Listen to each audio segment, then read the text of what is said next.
नमस्कार, देश विदेश की खबरों में आपका स्वागत है। मैं हूं आपके साथ आकांक्षा मिश्रा। बुलेटिन की शुरुआत करने से पहले नजर हेडलाइंस पर। उत्तर प्रदेश में अगले साल होने वाले विधानसभा चुनाव से पहले राजनीति हुई गर्म। जम्मू कश्मीर में सुरक्षा बलों को बड़ी कामयाबी मिली है। कुलगाम में सेना पुलिस ने ज्वाइंट ऑपरेशन में लश्कर-ए-तैयब के कमांडर गुलजार अहमद रेशी समेत 2 आतंकवादी को किया गिरफ्तार। बिहार में एनडीए सरकार के सहयोगी राज्य के पूर्व मुख्यमंत्री जीतन राम मांझी ने एक बार फिर से विवादित बयान दिया। देश में पेट्रोलियम पदार्थों की बढ़ती कीमतों के बीच पीएम नरेंद्र मोदी ने बुधवार को एक हाई लेवल मीटिंग की और कर्नाटक हाईकोर्ट ने कहा कि इस्लाम में शादी के कई मायने एक कॉन्ट्रैक्ट है, यह हिंदू धर्म की तरह विवाह संस्कार नहीं। तो चलिए बुलेटिन की शुरुआत करते हैं हम खबरों के साथ, जहां उत्तर प्रदेश में अगले साल होने वाले विधानसभा चुनाव से पहले राजनीति गर्म हो चुकी है। कांग्रेस महासचिव प्रियंका गांधी को 17 दिनों के भीतर दूसरी बार पुलिस ने हिरासत में ले लिया है। ताजा मामला आगरा में पुलिस कस्टडी में मृत सफाई कर्मी अरुण वाल्मीकि की मौत का है। कांग्रेस महासचिव प्रियंका गांधी पीड़ित परिजनों से मिलने के लिए आगरा जा रही थी, लेकिन आगरा एक्सप्रेसवे पर टोल प्लाजा पर उन्हें रोक लिया गया। लखनऊ पुलिस ने उन्हें हिरासत में ले लिया। हालांकि हिरासत के 2.5 घंटे बाद प्रियंका को आगरा जाने की परमिशन मिल चुकी है। रात करीब 10:45 पर प्रियंका मृतक सफाई कर्मी अरुण वाल्मीकि के परिवार से मिलने उनके घर पहुंची। इस दौरान मृतक की मां ने दर्दनाक मंजर के बारे में बताते हुए कहा कि पूरे परिवार पर बर्बर टॉर्चर किया गया। अरुण को बिजली का करंट लगाया गया। पुलिस वाले अरुण के हाथों को कुर्सी के पायों से दबाकर कुर्सी पर बैठे।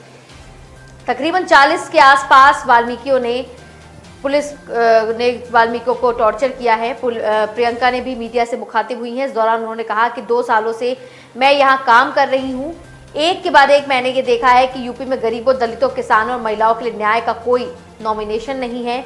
बस सब बड़ी बड़ी बातें व घोषणाएं हैं। उन्होंने ये भी कहा कि यूपी में एकदम भयावह स्थिति है, लॉ एंड ऑर्डर की स्थिति हाथ से बाहर है। इस दौरान प्रियंका ने कुशीनगर में 10 करोड़ के हवाई अड्डे के उद्घाटन पर प्रियंका ने भी सवाल उठाए। तो जम्मू कश्मीर में सुरक्षा बलों को बड़ी कामयाबी मिली है। कुलगाम में सेना और पुलिस ने ज्वाइंट ऑपरेशन में लश्कर-ए-तैयब के कमांडर गुलजार अहमद रेशी समेत 2 आतंकियों को मार गिराया है। कश्मीर जोन के आईजी विजय कुमार ने कहा कि दोनों आतंकी बिहार के 2 लोगों की हत्या में शामिल थे। दोनों मजदूरों की 17 अक्टूबर को वानपोह में आतंकियों ने हत्या कर दी थी। इससे पहले दिन में सुरक्षा बलों ने शोपियां जिले में हुई मुठभेड़ में लश्कर-ए-तैयब के 2 आतंकवादियों को मार गिराया था। इस दौरान सेना का एक जवान शहीद हो गया, जबकि 2 अन्य सुरक्षाकर्मी घायल हो गए। अधिकारियों के मुताबिक मारे गए आतंकवादियों में से एक ने हाल ही में उस व्यक्ति की हत्या में शामिल था जो उत्तर प्रदेश के सहारनपुर जिले का रहने वाला था। आईजी विजय कुमार ने बताया कि आदिल जुलाई 2020 से घाटी में सक्रिय था। उसने उत्तर प्रदेश के सहारनपुर से कश्मीर आए कारपेंटर साकिर अहवानी की हत्या की थी। वह आतंकवादी संगठन टीआरएफ की शोपिया जिले की कमांडर था। पिछले 15 दिनों में कश्मीर घाटी में सुरक्षा बलों के साथ 11 मुठभेड़ों में 17 आतंकी मारे गए थे। जम्मू कश्मीर के पुलिस के मुताबिक उन्हें शोपियों के द्रगड़ इलाके में आतंकियों के पीछे छुपे होने की जानकारी मिली थी। सुरक्षा बलों के सर्च ऑपरेशन शुरू करने पर आतंकवादियों ने फायरिंग शुरू कर दी। क्रॉस फायरिंग में सुरक्षा बलों ने 2 आतंकियों को मार गिराया। दूसरे आतंकी की पहचान की जा रही है। वहीं बिहार में एनडीए सरकार के सहयोगी और राज्य के पूर्व मुख्यमंत्री जीतन राम मांझी ने एक बार फिर से विवादित बयान दिया। उन्होंने बुधवार को दिल्ली में पार्टी की राष्ट्रीय कार्यकारिणी की मीटिंग में भगवान वाल्मीकि को श्रद्धांजलि देने के बाद एक बार फिर दोहराया कि भगवान राम एक काल्पनिक चरित्र थे। हिंदुस्तान आवामी मोर्चा के सुप्रीमो मांझी ने कहा कि महाकाव्य रामायण के लेखक महर्षि वाल्मीकि राम से हजारों गुना बड़े थे। हालांकि उन्होंने ये भी कहा कि यह मेरी निजी विचार हैं और मैं किसी की भावनाओं को ठेस नहीं पहुंचाना चाहता। इससे पहले भी मांझी सितंबर से रामायण से जुड़ा विवादित बयान दे चुके हैं। पटना में मीडिया ने उनसे मध्य प्रदेश की तर्ज पर बिहार के स्कूली पाठ्यक्रम में रामायण को शामिल करने को लेकर सवाल पूछा। इस दौरान पूर्वी सीएम ने गंभीर आरोप लगाते हुए कहा कि एक केंद्रीय मंत्री सहित 5 सांसदों को फर्जी प्रमाण पत्रों के आधार पर अनुसूचित जाति के लिए आरक्षित सीटों से लोकसभा सदस्य के लिए चुना गया है।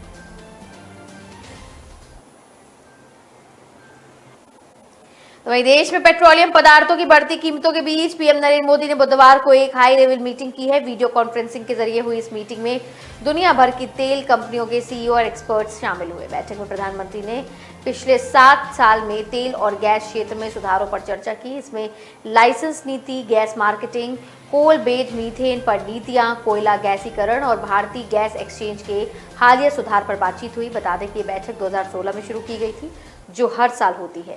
तेल क्षेत्र पर बातचीत करते हुए प्रधानमंत्री ने रेवेन्यू के साथ प्रोडक्शन बढ़ाने पर जोर दिया, कच्चे तेल के लिए भंडारण सुविधाओं को बढ़ाने की आवश्यकता के बारे में बताया और उन्होंने ये भी कहा कि देश को प्राकृतिक गैस की सख्त जरूरत है। उन्होंने पाइपलाइनों, शहरी गैस वितरण और एलएनजी गैसिफिकेशन टर्मिनल्स, वर्तमान और संभावित गैस बुनियादी ढांचे के विकास पर भी चर्चा की है। मोदी ने बताया कि तेल और गैस क्षेत्र की चुनौतियों का सामना करने के लिए इस मीटिंग के सुझाव में सभी देशों के लिए महत्वपूर्ण है। साथ ही कहा कि भारत खुलेपन, आशावाद और अवसरों, नए विचारों, दृष्टिकोणों और नवाचारों से भरा हुआ देश है। सीईओ और विशेषज्ञों को तेल और गैस क्षेत्र में भारत के साथ साझेदारी करने के लिए भी आमंत्रित किया गया।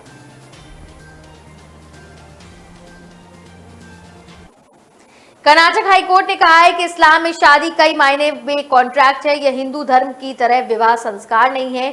शादी टूटने पर कुछ अधिकारों और दायित्वों से मुंह नहीं मोड़ा जा सकता। हाईकोर्ट बेंगलुरु के भुवनेश्वरी नगर में रहने वाले 52 साल के एजाज और रहमान की याचिका पर सुनवाई कर रहा था। रहमान ने हाईकोर्ट के फैमिली कोर्ट के 12 अगस्त 2011 को दिए गए आदेश को रद्द करने की अपील की थी।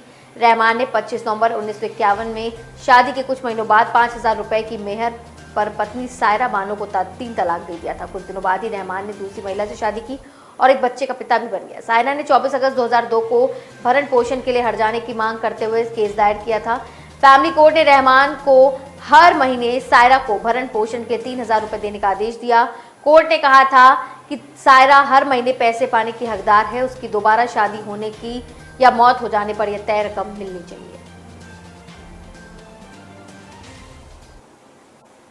तो फिलहाल बुलेटिन में खबरें उस पार भी आपका इंतजार करिए, लेकिन यहां रुकेंगे एक छोटे से ब्रेक के लिए।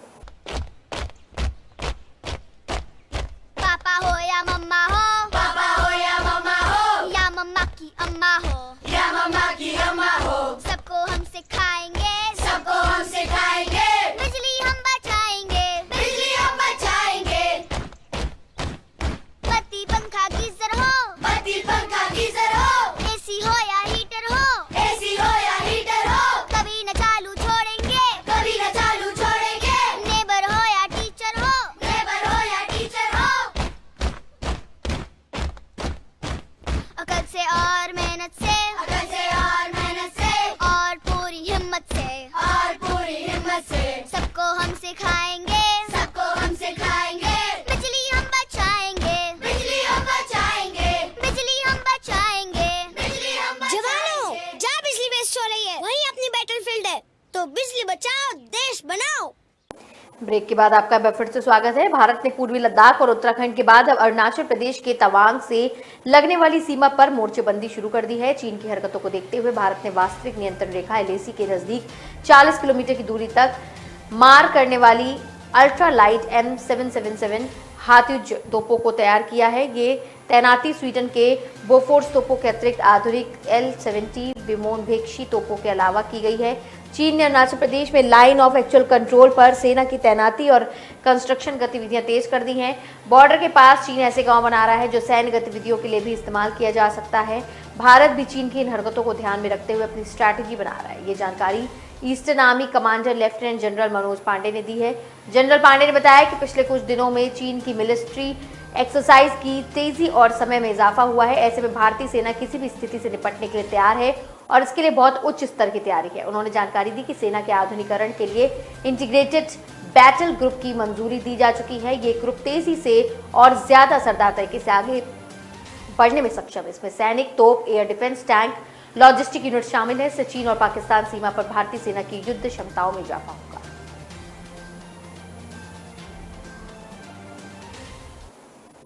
वहीं बुधवार को लखनऊ से आगरा जाते वक्त कांग्रेस नेता प्रियंका गांधी का एक अलग ही रूप देखने को मिला। प्रियंका गोमती नगर इलाके से गुजर रही थी। इस दौरान सड़क हादसे में घायल हुई एक युवती दिखी। प्रियंका उसके पास पहुंची, फर्स्ट एड बॉक्स मंगाया, युवती के जख्मों को साफ किया और बाद में ड्रेसिंग की। इसके बाद प्रियंका आगे रवाना हुई। उन्होंने युवती को अपना नंबर भी दिया। पिछले दिनों आगरा में पुलिस कस्टडी में सफाई कर्मी अरुण वाल्मीकि की मौत हुई थी। प्रियंका अरुण के परिजनों से मिलने के लिए आगरा जा रही थी। आगरा एक्सप्रेसवे पर टोल प्लाजा पर उन्हें रोक लिया गया। लखनऊ पुलिस ने उन्हें हिरासत में ले लिया। हालांकि 2.5 घंटे बाद उन्हें जाने की मंजूरी मिली। इस दौरान युवती के घायल होने की घटना हुई और सफाई कर्मचारी की मौत का मामला तूल पकड़ने के बाद एसएसपी मुनिराज सख्त कार्रवाई कर रहे हैं। एसएसपी ने अरुण से पूछताछ में शामिल रहे इंस्पेक्टर, सब इंस्पेक्टर समेत 5 पुलिसकर्मियों को सस्पेंड कर दिया है।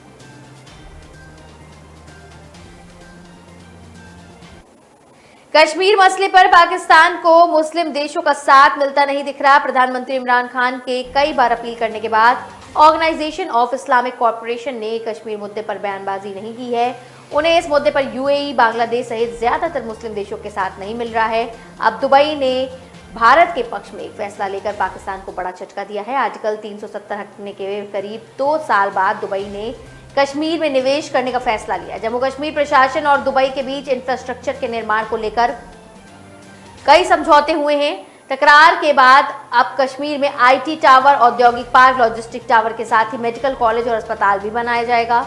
हालांकि अभी इस बात का खुलासा नहीं हुआ है कि दुबई कश्मीर में कितना निवेश करेगा। केंद्रीय वाणिज्य और उद्योग मंत्री पीयूष गोयल ने बताया कि कश्मीर के विकास के लिए दुनिया हमारे साथ आ रही है। यह करार बताया है कि भारत ग्लोबल पावर के तौर पर सामने आ रहा है।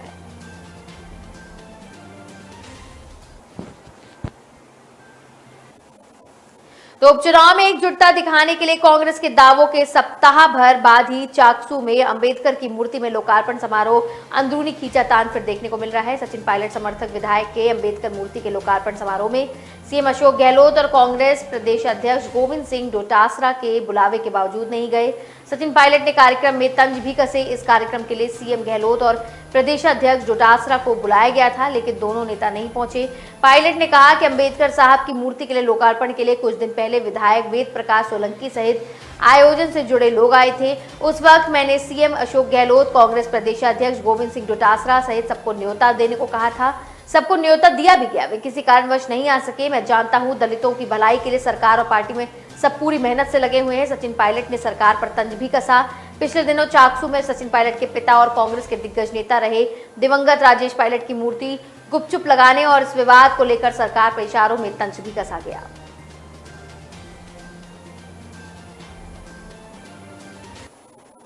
आर्यन खान के बाद एनसीबी के निशाने पर film producer director Karan Johar हैं। 1 साल पहले करण की पार्टी जो वीडियो वायरल हुई थी, उस पर अब एनसीबी की जांच बंद नहीं हुई है। केंद्र सरकार ने मुंबई एनसीबी के रीजनल डायरेक्टर समीर वानखेड़े को 6 महीने का एक्सटेंशन और दे दिया है। इस 6 महीने में कई बॉलीवुड सेलिब्रिटी एनसीबी की रडार पर रहेंगे। एनसीबी से जुड़े एक अधिकारी ने पहचान उजागर न करने की शर्त पर बताया कि करण जौहर की पार्टी वाला वो वीडियो अभी तक जांच के दायरे में है, जिसमें रणबीर कपूर, विक्की कौशल, वरुण धवन, मलाइका अरोड़ा, दीपिका पादुकोण, अजय कपूर, अर्जुन कपूर, शाहिद कपूर, डायरेक्टर अयान मुखर्जी दिखाई दे रहे हैं।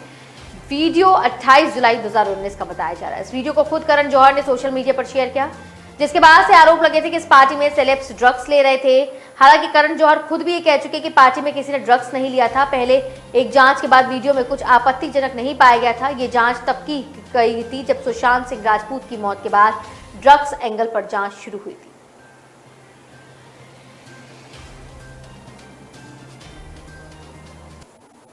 तो यह वक्त तो चला एक और छोटे से ब्रेक का, जल्दी हाजिर होंगे।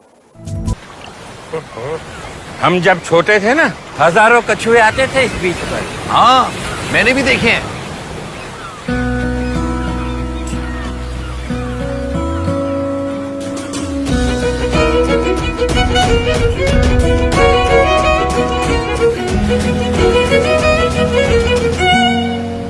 क्या कर रहे हो बेटा? कछुओं के लिए जगह बना रही हूँ ताकि वो दोबारा वापस आ सके। मुझे भी तो देखने हैं कछुए।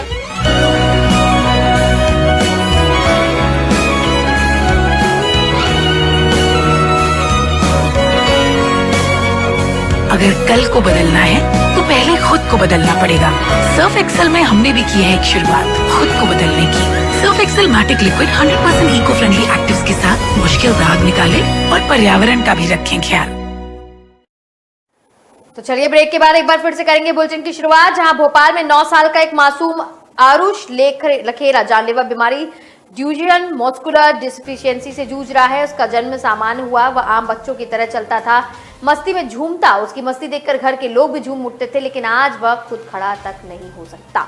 3 साल की उम्र में उसके पैरों में तकलीफ शुरू हुई। उसे उठने बैठने में, खड़े होने में परेशानी होने लगी। हालत ऐसी है कि उसे खड़े करने के लिए किसी चीज से रस्सी से बांधकर खड़ा करना पड़ता है। इस बीमारी से लड़ने के लिए प्रारंभिक खर्च के करीब 2 करोड़ रुपए बताए जा रहे हैं।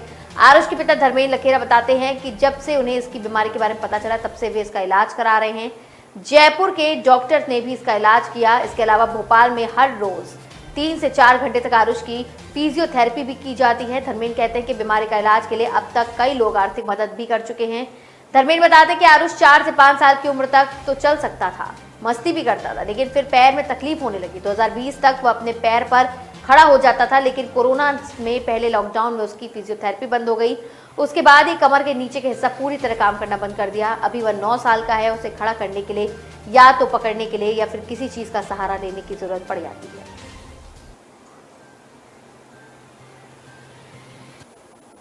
जबलपुर में ईद मिलादुन्नबी पर जबलपुर में पुलिस पर जलता पटाखा फेंकने का वीडियो सामने आया। इसके बाद जुलूस में बवाल मच गया। पुलिस पर पत्थर फेंके गए और लोग तलवार लेकर निकल गए। पुलिस ने इस मामले में 5 उपद्रवियों को हालांकि गिरफ्तार किया, जबकि सीसीटीवी फुटेज के आधार पर 24 बलाइवियों की पहचान की गई। वहीं धार में 96 उपद्रवियों की पहचान हुई है। 10 को गिरफ्तार किया गया। मंगलवार को ईद मिलादुन्नबी के जुलूस में जबलपुर, धार और बड़वानी में बवाल हुआ था। पुलिस से झड़प हुई। पुलिस इस मामले में सीसीटीवी फुटेज से आरोपियों की पहचान करी। जबलपुर में ऐसी फुटेज सामने आए जिसमें दिख रहा है कि जुलूस में शामिल लोग पुलिस कर्मियों पर जलते हुए पटाखे फेंक रहे हैं। जबलपुर की कोहलपुर पुलिस ने हत्या के प्रयास, बलवा, शासकीय कार्य में बाधा पहुंचाने सहित विभिन्न धाराओं में प्रकरण दर्ज किया है।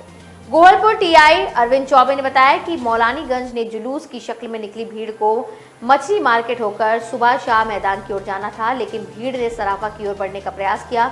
बैरिकेडिंग लगाकर भीड़ रोक रही पुलिस पर उपद्रवियों ने जलता हुआ पटाखा फेंका और पथराव भी करने लगे। हालात संभालने के लिए पुलिस को आंसू गैस के गोले दागने पड़े। राजस्थान के चुरू में एक दिल दहलाने वाला मामला सामने आया। जिले के सारसा थाना क्षेत्र के गांव कोलासर में बुधवार दोपहर टीचर की पिटाई में 7वीं क्लास के बच्चे की मौत हो गई। 13 साल का बच्चा होमवर्क करके नहीं गया था। टीचर ने उसे जमीन पर पटक पटक कर लात घूंसों से इतना मारा कि उसके नाक से खून बहने लगा। बच्चा बेहोश हो गया। कुछ देर तक होश नहीं आने पर आरोपी टीचर ही उसे अस्पताल लेकर गया। वहां डॉक्टरों ने बच्चे को मृत घोषित कर दिया। बच्चे के पिता की शिकायत पर आरोपी टीचर को गिरफ्तार कर लिया गया है। शिक्षा मंत्री ने जांच पूरी होने तक स्कूल की मान्यता रद्द करने के लिए अधिकारी को निर्देश दिए हैं। पिता ने बताया कि बच्चे के सिर, आंख और मुंह पर चोट के निशान थे। पुलिस ने बताया कि स्कूल आरोपी टीचर के पिता बनवारी लाल का ही है। मॉडर्न पब्लिक स्कूल में बच्चा पहली क्लास में पढ़ रहा था। रिपोर्ट दर्ज कर पोस्टमार्टम करवाया जा रहा है। इसके बाद शव परिजनों को सौंपा जाएगा। मृतक बच्चा गणेश 3 भाई बहनों में मंझला था। अजमेर के पेट्रोल पंप पर बुधवार रात 5 करोड़ की फिरौती को लेकर फायरिंग की गई। अचानक हुई फायरिंग से पेट्रोल पंप पर भगदड़ मच गई। इसके बाद आरोपी युवक फरार हो गया। पेट्रोल पंप ऑफिस के शीशे पर किए गए फायर से टूटे कांच के टुकड़े पंप मालिक के बेटे के सिर में लगे और वह जख्मी हो गया। सूचना मिलने पर सिविल लाइन थाना पुलिस सहित पुलिस के अधिकारी मौके पर पहुंचे और मौका मुआयना किया। पंप पर लगे सीसीटीवी में यह वारदात कैद हो गई। सिविल लाइन थाने में मामला दर्ज कराया गया। पंप मालिक के बेटे नमन गर्ग ने बताया कि 2 दिन से फोन आ रहे थे। जब उसने फोन नहीं उठाया तो उसके ताऊ जी को फोन किया गया। करीब 5 करोड़ की डिमांड की जा रही थी। रकम नहीं देने और फोन नहीं उठाने के कारण केवल डराने के लिए वारदात को अंजाम दिया। बुधवार की रात करीब 9:30 बजे कचहरी रोड गुजराती स्कूल के पास पेट्रोल पंप पर 2 युवक बाइक पर आए। एक युवक नीचे उतरा और पैदल ही ऑफिस तक गया। ऑफिस में बैठे पेट्रोल पंप मालिक ने नवीन के बेटे नमन गर्ग को टारगेट करते 2 गोली शीशे पर मारी। गोली चलने से टूटे कांच के टुकड़े ने नमन को जख्मी कर दिया। जाते समय दहशत फैलाने के लिए 2 गोली वहां खड़ी कार और हवा में भी मारी गई। इसके बाद दोनों आरोपी युवक जयपुर रोड की ओर फरार हो गए। अचानक फायरिंग से पेट्रोल पंप में भी भगदड़ का माहौल हो गया। गुजरात में चांदनी पड़वा का त्योहार गुरुवार को मनाया जाएगा। इस बार चांदनी पड़वा पर 140 टन घारी बिकने का संभावना है। 10,000 किलो घारी बिकने के लिए देशों और अमेरिका व यूरोप में एक्सपोर्ट की जाएंगी। इसके लिए कई घारी विक्रेताओं ने एक अंतर्राष्ट्रीय कुरियर कंपनी से करार किया है। शरद पूर्णिमा की रात घारी, दूध पाक और नमकीन खाने की परंपरा है। पिछले साल कोरोना की वजह से घारी की बिक्री कम हुई थी, लेकिन इस बार विक्रेताओं ने ज्यादा कारोबार के लिए पूरी तैयारी कर ली है। मार्केट में चॉकलेट, वैनिला, ड्राई फ्रूट्स के फ्लेवर वाली घारी उपलब्ध है। एक मिठाई विक्रेता ने सोने के वर्क वाली घारी बनाई है। इस घारी की कीमत लगभग 460 रुपए प्रति किलो है। सूरतियों और घारी का संबंध 160 साल से भी ज्यादा पुराना है। माना जा रहा है कि 1857 में तात्या टोपे अपने सैनिकों के साथ आधी रात को थके हारे सूरत पहुंचे थे, जब उन्हें उनकी सेना को शुद्ध घी और बेसन ड्राई फ्रूट से बनी घारी परोसी गई थी। घारी विक्रेता विशाल हलावला ने बताया कि पिछले साल से ज्यादा मांग है। दिल्ली, मुंबई व अन्य राज्यों से भी मंगा रहे हैं घारी। बीते साल की अपेक्षा इस साल घारी की मांग अच्छी है। हालांकि जरूरी वस्तुओं की कीमत बढ़ने से घारी भी प्रति किलो 40 से 60 रुपए महंगी हो गई है। मुंबई, दिल्ली और अन्य राज्यों में भी इसकी काफी डिमांड है।